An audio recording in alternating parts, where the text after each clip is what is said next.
आपको अधिशोषण में धनात्मक और ऋणात्मक अधिशोषण की बात करेंगे, तो आप ध्यान दीजिएगा। धनात्मक अधिशोषण व ऋणात्मक अधिशोषण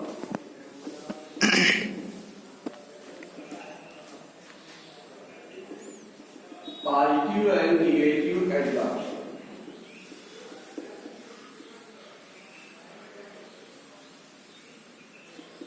निगेटिव एडजॉर्प्शन, देखिए ये दो वर्ड जो आया आपके सामने, धनात्मक और ऋणात्मक अधिशोषण, ये शोषण प्रक्रम में प्रयुक्त होते हैं। कल आपको मैंने शोषण के बारे में बताया था। शोषण के बारे में क्या बताया गया आपके लिए? उसमें बताया गया था आपको कि ऐसी जहां पर अधिशोषण और अवशोषण दोनों, जिसमें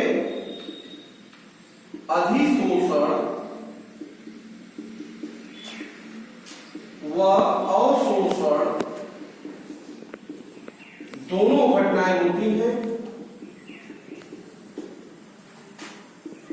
उसे हम लोग शोषण कर रहे थे। तो इसमें अब इसी प्रोसेस में हम लोग धनात्मक और ऋणात्मक अधिशोषण शब्द का प्रयोग करते हैं। क्या सेंस है इसका, ध्यान समझिए बेटा। जब इसे आपको पता है, याद करिए कि ये हमारा था अधिशोषक, एडजॉर्बेंट, बेंट पास हो जा रहा। ये एडजॉर्बेंट अधिशोषण की सरफेस है, और इस पे जो भी ये अणु आ रहे थे ये अधिशोष्य थे, अधिशोष्य या अधिशोषित पदार्थ या अधिशोषित पदार्थ थे, ठीक है। एडजॉर्बेंट कहते हैं इसको, एडजॉर्बेंट।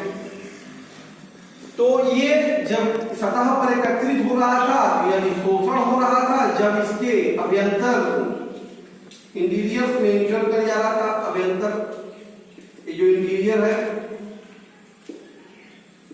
इंटीरियर अभ्यंतर में अगर प्रवेश कर जा रहा था तो वो अवशोषण। तो इसमें कहा जाता है बेटा, ध्यान से, बहुत छोटी सी बात है, जब बेटा ध्यान दो, जब ये जो अधिशोष्य है, जब अधिशोष्य की सांद्रता, जब अधिशोष्य की जो सांद्रता है वह अधिशोषक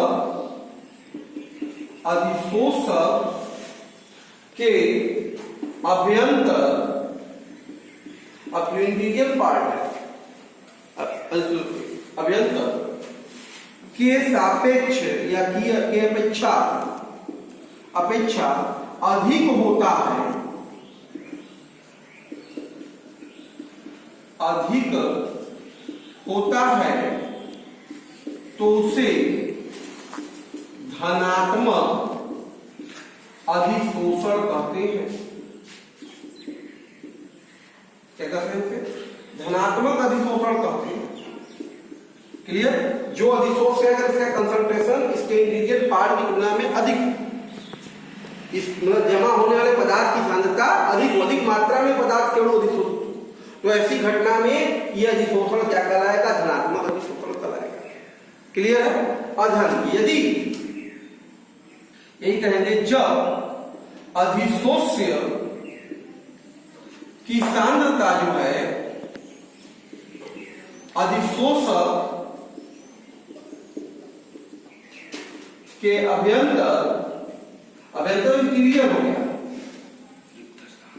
ठीक है, अभ्यंतर की अपेक्षा कम है, ये कम हो रहा, ऊपर की संख्या घटने लगी। बात समझ में आ रहा? इसका मतलब अवशोषण अधिक हो गया, क्योंकि शोषण है अधिशोषण और अवशोषण दोनों हो रहा है। सांद्रता कम होगी तो कहाँ चला गया, अवशोषण में चला गया। तो नीचे की सांद्रता बढ़ गई, ऊपर की कम हो गई, तो कहाँ चला गया, अवशोषण में हो गया, अपेक्षा कम हो गई। तो उसे क्या कहेंगे, कम होती है तो उसे ऋणात्मक अधिशोषण कहते हैं। क्लियर है बेटा? वास्तव में सिंपल सी बात है, सॉल्यूशन का एक दो पार्ट है, क्या धनात्मक और ऋणात्मक। छोटी सी बात है, जब अधिशोष के अणु सांद्रता सतह की अपेक्षा क्या होगा, अधिक होगा तो धनात्मक उत्प्रेरण, सॉरी धनात्मक अधिशोषण, और सांद्रता इंद्रिय की तुलना में क्या होगा, कम हो जाए, सांद्रता ऐसी घट जाए, तो उसे हम लोग क्या कहेंगे, ऋणात्मक अधिशोषण, निगेटिव एडजॉर्प्शन। क्लियर है? ये दोनों प्रोसेस कहाँ की है, ये दोनों सॉल्यूशन के अंदर चर्चा की जाती है। ठीक है, ये दोनों शब्द किसके अंदर आते हैं बेटा, ये दोनों वर्ड कहाँ आते हैं, ये शोषण की घटना में इनका जिक्र होता है। आप समझिए क्या अध्ययन होता है, बात समझ में आया? क्लियर? विशोषण, विसर्जन एक वर्ड है, ये विशोषण क्या है, ध्यान दो।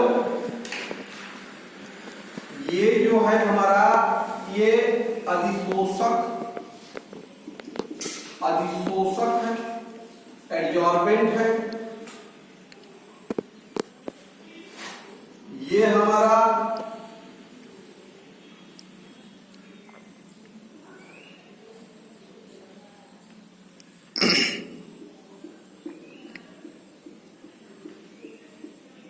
ये हमारा अधिशोष्य है, ठीक है, एडजॉर्बेंट है। तो आपको पता है कि एडजॉर्बेंट का, अधिशोष्य का अधिशोषक के पृष्ठ पर आना, पृष्ठ पर एकत्रित होना क्या है बेटा, अधिशोषण है। क्या है ये, अधिशोषण, एडजॉर्प्शन। अधिशोषक के पृष्ठ पे अधिशोष्य के अणुओं का अधिशोषित होना, जमा होना, एकत्रित होना, अधिशोषण। इसी का ठीक उल्टा, मतलब अधिशोषक के पृष्ठ से अधिशोष्य के अणुओं का चले जाना, पृष्ठ से अधिशोष्य के अणु का चले जाना, क्या है भाई, विशोषण। क्या है ये, विशोषण। हम कह सकते हैं सिंपली कि अधिशोषक के पृष्ठ से अधिशोष्य के अणुओं का चले जाना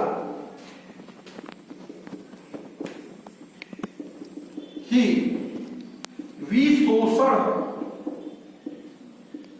विशोषण कहलाता है। ठीक है, तो एक्चुअल में अगर हम बात करें तो विशोषण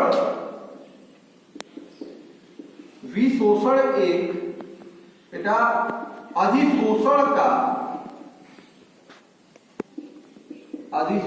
का उत्क्रम प्रक्रम है, उल्टा प्रक्रम। अधिशोषण माने अधिशोषक के पृष्ठ पे एकत्रित होना, और विशोषण माने अधिशोषक के पृष्ठ से बाहर चले जाना। ये क्या है, विशोषण, और एकत्रित होना अधिशोषण। अब बेटा आता है इसमें, ध्यान दीजिएगा, अधिशोषण की ऊष्मा,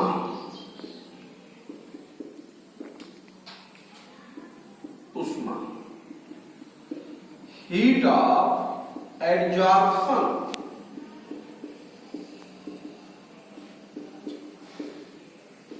हीट ऑफ एडजॉर्प्शन, अधिशोषण की क्या ऊष्मा या एंथैल्पी चेंजिंग एडजॉर्प्शन।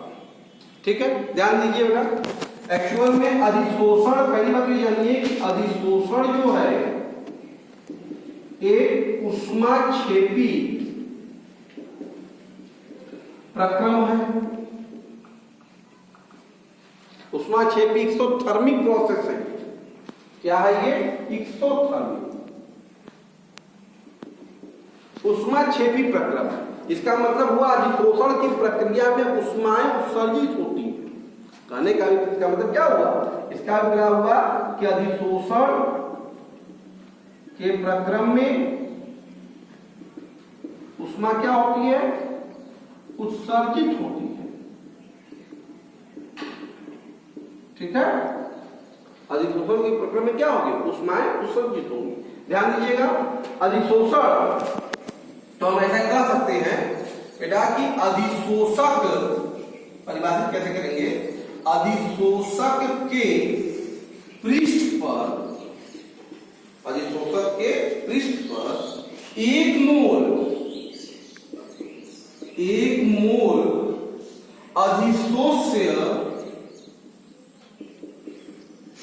एक मोल अधिशोष्य के अणुओं के जमा होने पर उत्सर्जित होने वाली उष्मा, उत्सर्जित होने वाली उष्मा की जो मात्रा है को अधिशोषण की उष्मा कहते हैं। क्या कहते हैं? अधिशोषण की उष्मा कहते हैं। ये है हीट ऑफ एब्जॉर्प्शन। ये एक्सोथर्मिक है, प्रोसेस होता है। एब्जॉर्प्शन एक्सोथर्मिक है, उष्माक्षेपी प्रक्रम है। इसलिए हम हिंदी डिफिनेशन में क्या कहेंगे कि अधिशोषक के पृष्ठ पर एक मोल अधिशोष्य को अधिशोषित होने में या जमा होने में जितनी ऊर्जा उत्सर्जित होगी, जितनी उष्मा उत्सर्जित होगी, उसी को क्या कहेंगे हम लोग? अधिशोषण की उष्मा। क्लियर है एकदम? ओके ना? ठोसों के सतह पर गैसों का अधिशोषण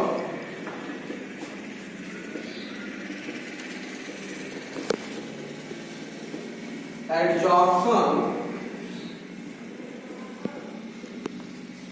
ऑफ गैसेस एंड सॉलिड।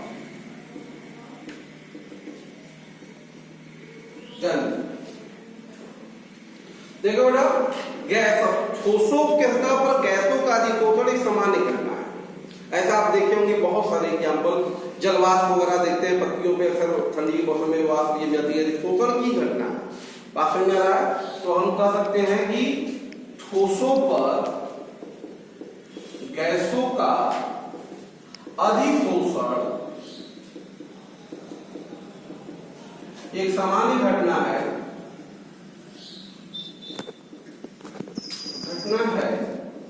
उसका कारण क्या है बेटा?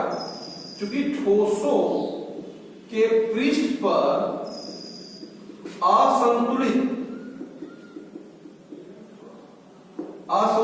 आणविक बल उपस्थित होते हैं। ठोसों सतह पे असंतुलित आणविक बल उपस्थित हैं, जिसके कारण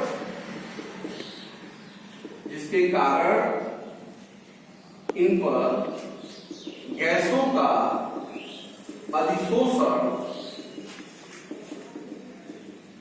होता है। ठीक है, फिलहाल ठोसों की सतह पर गैसों के अधिशोषण की जो घटना है, इसको कई कारक प्रभावित करते हैं, जिसको हम लोग डिस्कस करेंगे। तो हम बात करते हैं बेटा कि ठोसों के सतह पर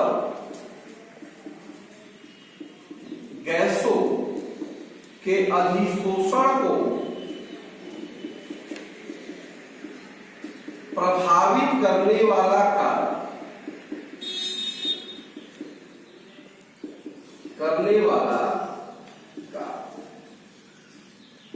फैक्टर अफेक्टिंग द एब्जॉर्प्शन। ठीक है, बात करते हैं बेटा अधिशोषक की प्रकृति।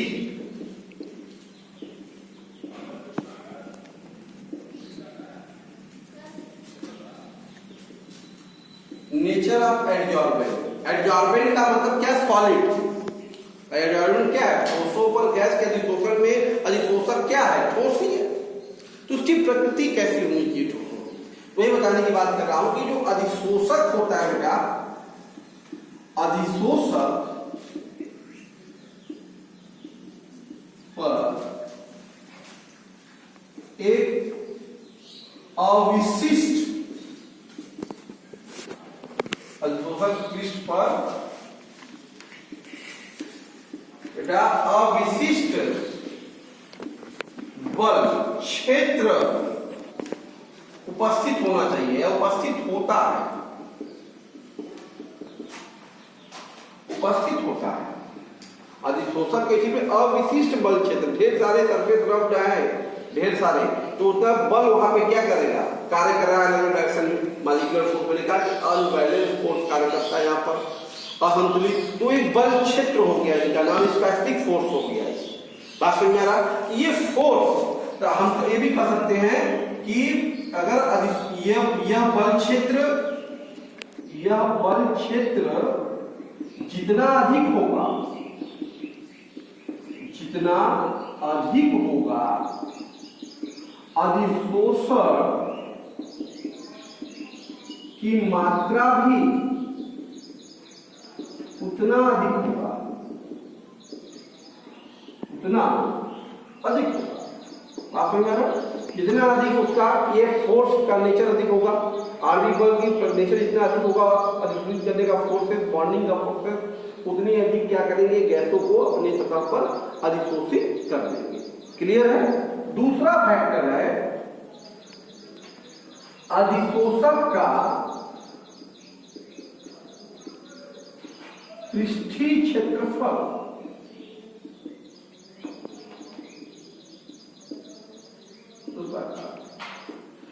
अधिशोषक का पृष्ठीय क्षेत्रफल बेटा ध्यान दीजिए भाई, पृष्ठीय क्षेत्रफल जितना बड़ा होगा, अब छोटा सरफेस है, इतना बड़ा सरफेस है, इस पे जितना इसका क्षेत्रफल उतने अणु आएंगे। इतना बड़ा कर दिया और अधिक अणु, और बड़ा कर दिया और अधिक अणु आएंगे। इसका मतलब अधिशोषक का पृष्ठीय क्षेत्रफल बढ़ने पर अधिशोषण की मात्रा क्या होती है? बढ़ती है। समझ में आ रहा है? तो अधिशोषक का पृष्ठीय क्षेत्रफल, सरफेस एरिया जो है उसका बढ़ने पर अधिशोषण की मात्रा जो होती है बेटा क्या होती है? बढ़। जितना अधिक हम लोग पृष्ठीय क्षेत्रफल लेंगे उतने अधिक उस पर अधिशोषण की घटना देखने को मिलेगी। क्लियर?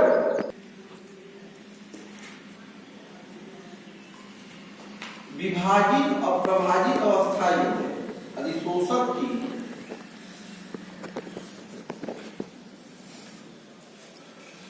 विभाजित अवस्था, सब डिवीजन स्टेट। देखिए जरूरी नहीं है कि बहुत बड़े बड़े अणु हो तो अधिशोषण बहुत अच्छा होगा। इतने छोटे छोटे होंगे उनसे पृष्ठ का निर्माण होगा। मतलब जो डिवीजन हो रहा है वो छोटे छोटे भाग होते हैं। अब जब जो इसे मतलब अब देखिए ये बल्क हो गया, ये बल्कि नेचर का बड़ा सा आकार का हो गया, बृहद आकार का हो गया ना। और ये अगर यही हम सरफेस इस टाइप से निर्माण कर रहे थे, इस तरह से निर्माण अगर हम कर रहे थे सरफेसों का, ध्यान दीजिएगा सब डिवीजन के द्वारा बन रहा है वही, देखिए डायमेंशन वही है, लेकिन ये सब डिवीजन में बन के तैयार हुआ आपका पृष्ठ। तो इसका मतलब यह हुआ कि कुछ जो विभाजित अवस्थाएं अगर अधिक होंगी, जरूरी नहीं बहुत बड़ा आकार हो, एक का एक हो तो अधिक होगा। सब डिवीजन बहुत फैक्टर है। अब छोटे छोटे कणों को मिलकर बड़ा सा बनाइए, वहां अधिशोषण या क्योंकि वहां पे बैलेंसी या फोर्स, देखो जितना डिवीजन है उतने फोर्स है, जितने डिवीजन होंगे उतने ज्यादा वहां पे क्या होंगे। करने का मतलब जितना भी सब डिवीजन हम कर सकते हैं कि अधिशोषक की सूक्ष्म विभाजित अवस्था बढ़ने पर अधिशोषण की मात्रा बढ़ती है। क्या होती है? अधिशोषण की मात्रा बढ़ती है। क्लियर है बेटा? दूसरा बेटा कारक है हमारा, चौथा है ना, फोर्थ है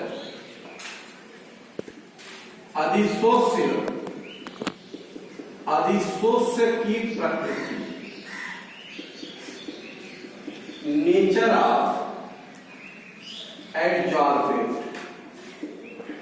अभी तक हमने अधिशोषक के नेचर के बारे में बात किया, सतह के बारे में बात किया कि कैसा होना चाहिए, जिससे अधिशोषण प्रभावित होगा वो होगा। अगले फैक्टर में हम बात करते हैं जो अधिशोष्य है, जो गैस है। अधिशोष्य का सेंस हो गया गैस, क्योंकि गैस की बात कर रहा है। तो बेटा हम बातें अक्सर हैं, ध्यान दीजिएगा कि उच्च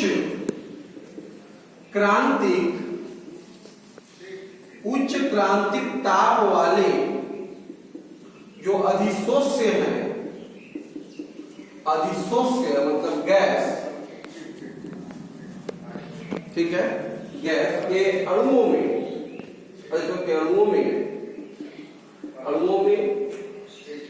कम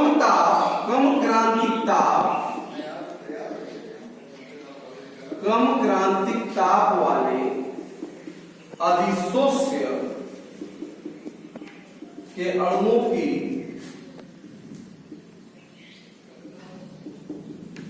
तुलना में अधिशोषण या अधिशोषी होने की क्षमता अधिक होती है,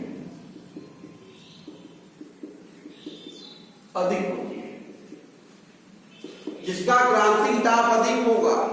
क्रांतिक ताप क्या है आपने पढ़ा होगा पहले भी, बता दें हम आपको। क्रांतिक ताप का मतलब ये होता है बेटा, थोड़ा सा क्रांतिक ताप के बारे में बात कर ले। क्रिटिकल टेम्परेचर जो वर्ड आप देख रहे हैं, क्रांतिक ताप भाई, ये अगर मान लो ये अवस्था है, ये अगर आइसोटर्म है इस तरह से, ये अगर टेम्परेचर है,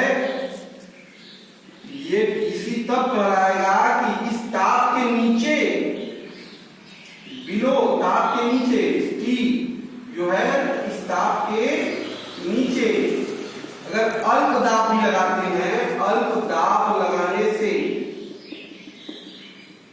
गैस द्रवित हो जाता है, वो क्रांतिक ताप, वो क्या वो क्रांतिक बात में आ रहा है। और जिसके ऊपर सी के ताप के ऊपर चाहे जितना दाब क्यों न लगाए,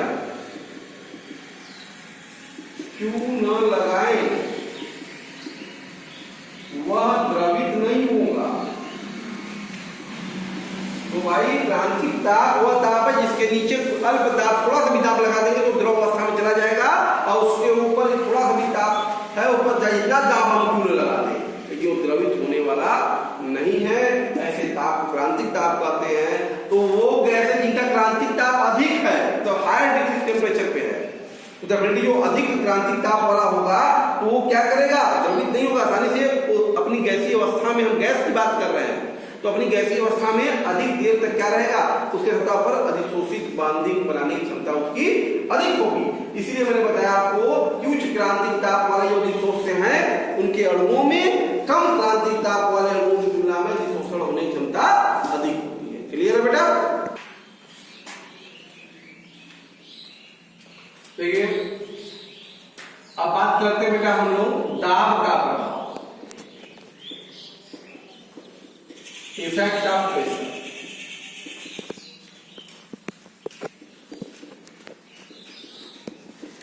दाब, देखिए बेटा हम पाते हैं कि दाब बढ़ाने पर, सामान्यतः दाब बढ़ाने पर अधिशोषण की बढ़ती है। दाब बढ़ाएंगे अधिशोषण की घटना बढ़ेगी। लेकिन बेटा हम पाते हैं कि दाब के एक निश्चित सीमा के बाद तो दाब बढ़ाते जा रहे, कितना बढ़ाएंगे, एक सीमा होगी, एक लिमिट होगा। एक सीमा के बाद अधिशोषण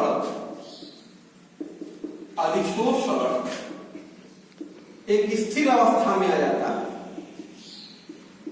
स्थिर अवस्था में आ जाता है। तो ऐसा नहीं, प्रोपोर्शनलिटी रिलेशन नहीं है, जितना दाब उतना अधिशोषण, जितना दाब उतना, प्रोपोर्शनल रिलेशन नहीं है। इसका वैल्यू बढ़ाते जाएंगे तो बढ़ता जाएगा, लेकिन निश्चित मान के बाद अधिशोषण की घटना में कोई परिवर्तन नहीं होगा। चाहे हम ग्राफ से भी देख सकते हैं, यहाँ पे ग्राफ के माध्यम से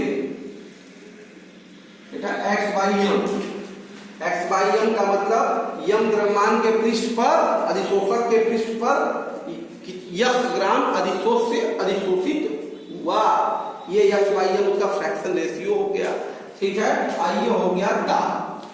इसमें जब ग्राफ हम खींचते हैं, देखिए ऐसे इस तरह से ग्राफ ऐसे धीरे धीरे बढ़ रहा है, देख रहे हैं ग्राफ, ये ऐसे बढ़ रहा है, फिर धीरे धीरे देखिए ये कांस्टेंट हो जाएगा। दाब बढ़ा रहे हैं, अधिशोषण की मात्रा बढ़ती है, दाब बढ़ा रहे, लेकिन इसके बाद ये सैचुरेशन संतृप्त हो गया, ये संतृप्तता को प्राप्त हो गया। बात समझे। इसके बाद एक इसकी क्या होगी, ये लिमिट होगी, ये इसकी मैक्सिमम वैल्यू होगी, इसके बाद अधिशोषण नहीं होगा। लेकिन प्रारंभ में दाब बढ़ा रहे हैं तो अधिशोषण की घटना बढ़ रही है। क्लियर है। इसके बाद हमारा नेक्स्ट टॉपिक जिसको प्रभावित करता है बेटा ताप, टेम्परेचर, ताप का प्रभाव, अधिशोषण, इफेक्ट ऑफ टेम्परेचर। अब आप सोचिए जरा, ताप बढ़ाएंगे तो क्या होगा भाई, अधिशोषण गैस के सतह पे ऑलरेडी है, तो ताप देंगे तो इसकी ऊर्जा बढ़ेगी। कहीं पे भी गैस के अणुओं की ताप देने की ऊर्जा बढ़ती है, गतिज ऊर्जा। और गतिज ऊर्जा बढ़ेगी तो गति में ना जाएंगे, मोशन में चले जाएंगे, वो अधिशोषित कहाँ रहेंगे। इसका मतलब ताप बढ़ाने पर, सीधी बात है कि ताप बढ़ाने पर अधिशोषण की जो मात्रा है क्या होती है, घटती है। क्यों? उसका कारण यह भी कि ऊष्माक्षेपी प्रक्रम में भाई, उस आपने लासत्य नियम से पढ़ा है कि जब भी ऊष्माक्षेपी प्रक्रम होता है वहां पे निम्न ताप की जरूरत होती है, उच्च ताप की नहीं। बात में अधिशोषण की मात्रा घटती है, उसका कारण क्या होगा, क्योंकि अधिशोषण एक ऊष्माक्षेपी प्रक्रम है। इस तरह से बेटा आज हम आपसे बात कर रहे थे अधिशोषण को प्रभावित करने वाले कारक क्या हैं, इसको हमने डिस्कस किया, इसको रिवाइज कीजिए। इसके बाद हम बात करेंगे आपसे अधिशोषण के प्रकार को, नेक्स्ट वीडियो में आपसे डिस्कस करेंगे। ओके।